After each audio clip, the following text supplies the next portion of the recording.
Hello दोस्तों, मैं अमरजीत सागर आप सभी को स्वागत करता हूं अपने यूट्यूब चैनल क्वेश्चन एक्सप्रेस में। दोस्तों, क्वेश्चन शुरू करने से पहले मैं आप सभी से आग्रह करूंगा कि आप मेरे चैनल पर नए हैं तो कृपया मेरे चैनल को लाइक और सब्सक्राइब कर दें। चलिए शुरू करते हैं। पहला क्वेश्चन है, अशोक ने निम्नलिखित में से किसको बौद्ध धर्म के प्रचार के लिए श्रीलंका भेजा था? कौटिल्य, बाणभट्ट, महेंद्र या पुष्यमित्र शुंग? बताएंगे दोस्तों। अशोक ने श्रीलंका में प्रचार के लिए किसको भेजा था? तो दोस्तों इसका आंसर हो जाएगा सी नंबर, महेंद्र को। चलिए देखते हैं। अशोक ने बौद्ध धर्म के प्रचार के लिए पुत्र महेंद्र और पुत्री संघमित्रा को श्रीलंका भेजा था। याद रखेंगे दोस्तों, श्रीलंकाई ग्रंथ दीपवंश तथा महावंश के अनुसार अशोक ने अपने 99 भाइयों को मारकर सत्ता पर अधिकार किया था। दोस्तों याद रखेंगे किस वंश में मिलता है ये?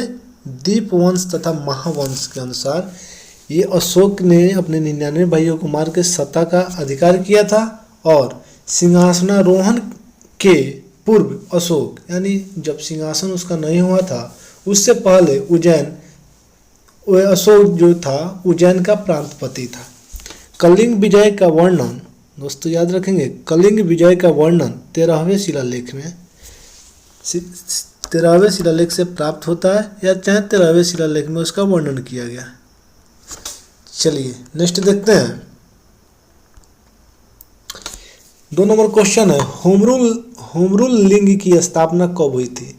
बंगाल विभाजन के समय, जालियांवाला बाग हत्याकांड के समय बाद, या 1906 के कांग्रेस अधिवेशन के समय, या प्रथम विश्व युद्ध के समय? दोस्तों इसका आंसर हो जाएगा डी नंबर, प्रथम विश्व युद्ध के समय। चलिए देखते हैं दोस्तों, होम रूल लिंग की स्थापना प्रथम विश्व युद्ध के समय हुई थी। दोस्तों प्रथम विश्व युद्ध की शुरुआत 1914 से 18 ईस्वी में हुई थी, यानी प्रथम विश्व युद्ध के समय हुई थी। अप्रैल 1916 ईस्वी में होम रूल लीग की स्थापना बाल गंगाधर तिलक द्वारा की गई। भारत में होम रूल लीग के जनक एनी बेसेंट थी। होम रूल लीग की स्थापना पुणे में बाल गंगाधर तिलक ने तथा मद्रास में एनी बेसेंट द्वारा किया गया था। दोस्तों होम रूल लीग की स्थापना बाल गंगाधर तिलक और एनी बेसेंट के द्वारा किया गया था, याद रखेंगे। चलिए नेक्स्ट देखते हैं। जब एक साबुन के बुलबुले को आवेशित किया जाता है तो इसकी त्रिज्या बढ़ जाती है, इसकी त्रिज्या कम हो जाती है, इसकी त्रिज्या अपवर्तित रहती है, या यह संकुचित हो जाता है? बताएंगे दोस्तों। जब एक साबुन के बुलबुले को आवेशित किया जाता है तो क्या इफेक्ट होता है, क्या प्रभाव निकलता है इसका? दोस्तों इसका आंसर हो जाएगा ए नंबर, इसकी त्रिज्या जो है बढ़ जाती है। चलिए देखते हैं। साबुन के बुलबुले को आवेशित करने से इसकी त्रिज्या बढ़ जाती है। साबुन के घोल के बुलबुले बड़े इसलिए होते हैं, चाहे बनते हैं, कि जल में साबुन घोलने पर उसका पृष्ठीय तनाव कम हो जाता है। दोस्तों याद रखेंगे कि इसकी त्रिज्या बढ़ जाती है, इस कारण से साबुन के घोल के बुलबुले बड़े होते हैं, इसलिए बनते हैं, इसलिए कि साबुन के घोलने पर इसकी पृष्ठीय तनाव कम हो जाती है, जिससे क्या होता है, मैला कपड़ा जो होता है साफ हो जाता है। चलिए 4 नंबर क्वेश्चन देखेंगे।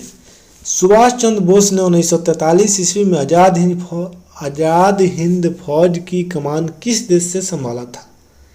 बताएंगे दोस्तों। दोस्तों इसका आंसर हो जाएगा बी नंबर, सिंगापुर। चलिए देखते हैं। सुभाष चंद्र बोस ने 1943 ईस्वी में आज़ाद हिंद फौज की कमान सिंगापुर से संभाली। आज़ाद हिंद फौज का गठन 1 सितंबर 1942 ईस्वी को कैप्टन मोहन सिंह भागना ने किया था, याद रखेंगे दोस्तों। चलिए 5 नंबर क्वेश्चन देखेंगे। दक्षिण अफ्रीका संघ का सबसे बड़ा बंदरगाह कौन है? Cape Town, Austria, port Elizabeth या डरबन? दोस्तों इसका आंसर हो जाएगा 1 नंबर, केप टाउन। चलिए देखते हैं। दक्षिण अफ्रीका संघ का सबसे बड़ा बंदरगाह केप टाउन है। दोस्तों अंध महाद्वीप अफ्रीका महाद्वीप को कहा जाता है, ये भी याद रखेंगे। चलिए 6 नंबर क्वेश्चन देखेंगे। कॉकपिट ऑफ यूरोप किस देश को कहा जाता है? हंगरी, ऑस्ट्रेलिया, बेल्जियम या स्विट्जरलैंड? दोस्तों इसका आंसर हो जाएगा सी नंबर, बेल्जियम। चलिए देखते हैं। कॉकपिट ऑफ यूरोप बेल्जियम को कहा जाता है और प्यासी भूमि का देश ऑस्ट्रेलिया को कहा जाता है। याद रखेंगे दोस्तों, अगर कॉकपिट ऑफ यूरोप का है तो बेल्जियम और प्यासी भूमि के देश कहा जाए तो ऑस्ट्रेलिया होता है। चलिए आगे बढ़ते हैं। नेक्स्ट क्वेश्चन देखते हैं। 7 नंबर क्वेश्चन देखेंगे। भारत के निम्नलिखित राज्यों में से किस राज्य का समुद्र तट सबसे लंबा है? चलिए पहला क्वेश्चन है, पहला ऑप्शन है तमिलनाडु, केरल, गुजरात या आंध्र प्रदेश? फटाफट बताएंगे। चलिए इसका आंसर हो जाएगा सी नंबर, गुजरात। चलिए देखते हैं। भारतीय राज्यों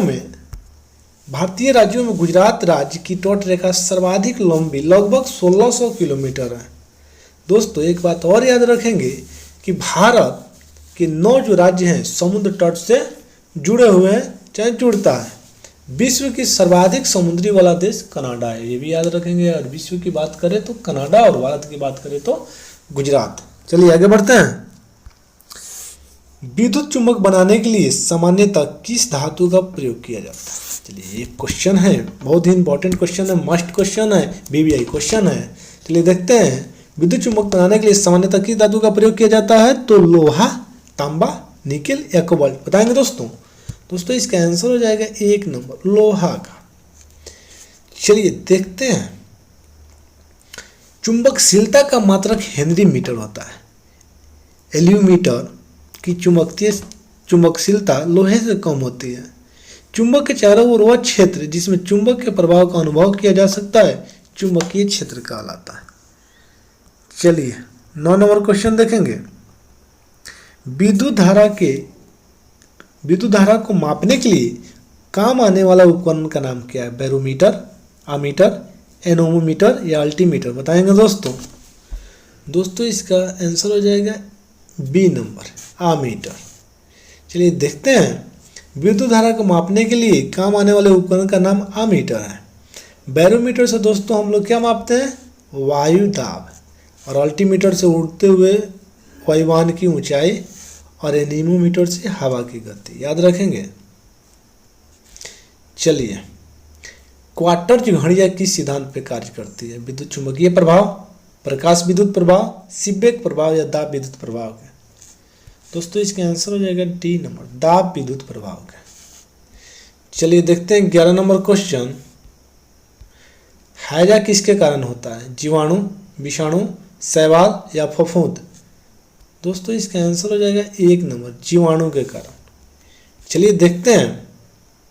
हैजा विब्रियो कॉलेरी नामक जीवाणु द्वारा होता है। इसका संक्रमण खाने की वस्तु तथा मक्खियों द्वारा होता है। दोस्तों याद रखेंगे, हैजा किसके कारण होता है? खाने की कोई वस्तु जो दूषित हो गई हो या मक्खियों द्वारा, जो घरेलू मक्खियां हैं उसके द्वारा भी जीवाणु नामक रोग हो सकता है, हैजा नामक रोग हो सकता है। किसके कारण? तो विब्रियो कॉलेरी एक जीवाणु होता है, उसी के कारण। उल्टी दस्त इस रोग का मुख्य कारण। यानी दोस्तों जब समझ लीजिए उल्टी होने लगता है तो ये हैजा का मुख्य कारण बन जाता है। चलिए 12 नंबर क्वेश्चन देखेंगे। अप्रैल 2019 में प्रकाशित द मोमेंट ऑफ लाइफ किसकी रचना है? Chetan Bhagat, समंदा dawning, Melinda Gates या शशि थरूर? दोस्तों इसका आंसर हो जाएगा सी नंबर, मेलिंडा गेट्स। दोस्तों मेलिंडा गेट्स जो हैं विल गेट्स की पत्नी है।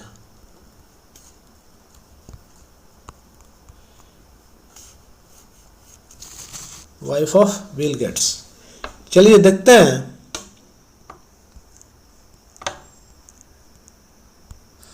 कंप्यूटर में किसी शब्द की लंबाई किससे मापी जाती है? कंप्यूटर में किसी शब्द की लंबाई किससे मापी जाती है? दोस्तों ये हो जाएगा सी नंबर, बिट्स द्वारा। चलिए देखते हैं। कंप्यूटर में किसी शब्द की लंबाई बिट्स में मापी जाती है। कंप्यूटर 3 प्रकार के होते हैं, डिजिटल, एनालॉग एवं हाइब्रिड कंप्यूटर। दोस्तों, विश्व का प्रथम इलेक्ट्रिक कंप्यूटर जो था ENIAC था, याद रखेंगे। और भारत का प्रथम कंप्यूटर जो था सिद्धार्थ था।